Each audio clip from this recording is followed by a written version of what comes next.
Баршаңызға сәлем. Видео YouTube каналдағы плейлисты бөліміне арналады. Каналға кіреміз. Каналға кіргенде главное видео, шортс, трансляция, плейлисты, сообщество деген бірнеше бөлімдер бар. Бұл бөлімдерден канал авторының еңбектерін көре аламыз. Мысалы, главныйда каналға салынған видеолардың көрінісі болады. Видео бөлімінде видеолар, шортс бөлімінде қысқа видеолар, трансляция бөлімінде тікелей эфирге шығатын болсақ, сол видеоларды сақтауға болады. Плейлисты бөлімінде понравившийся, яғни ұнатқан лайк басып сақтап алған видеолар мен плейлистқа салынған видеоларды көруге болады. Плейлистқа қанша видео салынғаны сыртында көрініп тұрады. Егер осы барлық бөлімді дұрыс пайдаланатын болсақ, каналдың дамуына септігін тигізеді. Плейлист деген не? Плейлист не үшін керек? Алдымен осы сұрақтардың жауабын біліп түсініп алайық. Плейлист бұл видеолар жинағы десек те болады. Каналыңызға кірген оқырман сол плейлист арқылы да өзін атқан видеосын немесе іздеген видеосын тез табады. Әр адамның қызығушылығы әртүрлі болғандықтан, бір оқырман бір видеоңызды қызықтап көретін болса, бір оқырман басқа видеоңызды ұнатып жазылуы мүмкін. Каналыңыздағы барлық видеоларды ұнатуы, барлық видеолардың ұнауы мүмкін емес. Видео қатарында видеолар аралас болғандықтан, тақырыбына сәйкес оларды плейлистқа жинақтаған дұрыс. Кейбір оқырмандар видео көріп отырып та каналға кіріп қарап өтетіндер де болады. Каналда видео көп болса, іздеген видеосын оңай таппайды. Плейлист осы видеоларды жинақтау үшін қажет. Плейлист арқылы да видеолардың қаралымы көбейеді.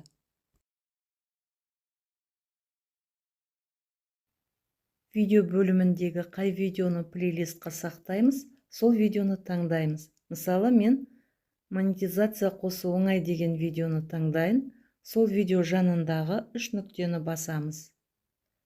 Добавить плейлист дегенді басамыз. Жаңадан плейлист ашатын болғандықтан, плюс новый дегенді басамыз. Плейлисттің тақырыбын жазу керек. YouTube курс деп жазамын.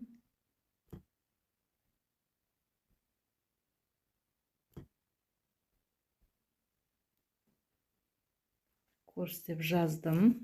Доступ деген жерге барлық адам көру үшін для всех дегенді таңдау керек. Создать дегенді басамыз. Міне жаңа плейлист ашылды.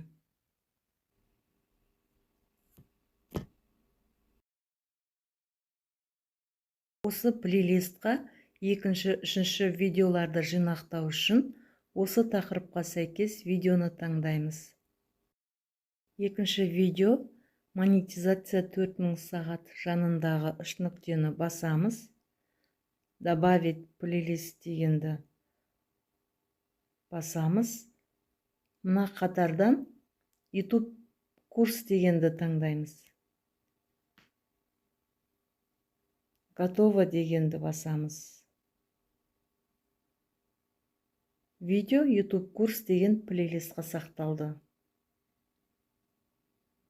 Қанша видео салғымыз келеді, осылай жинақтай береміз.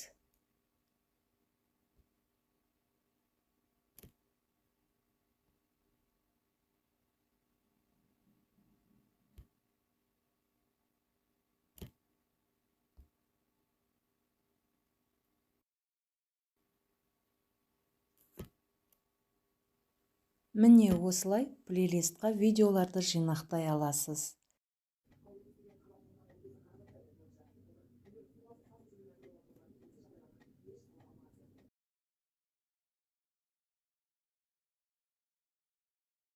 Егер де плейлистті удалить ететін болсақ, YouTube курс дегеннің жанындағы 3 нүктені басып, удалить дегенді басатын болсақ, плейлист жойылады.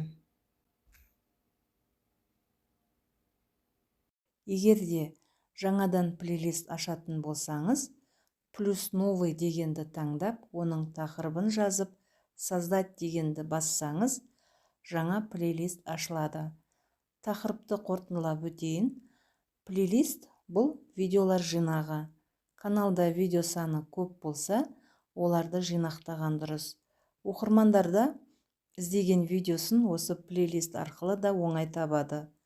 Видеоның қаралымы да көбейеді.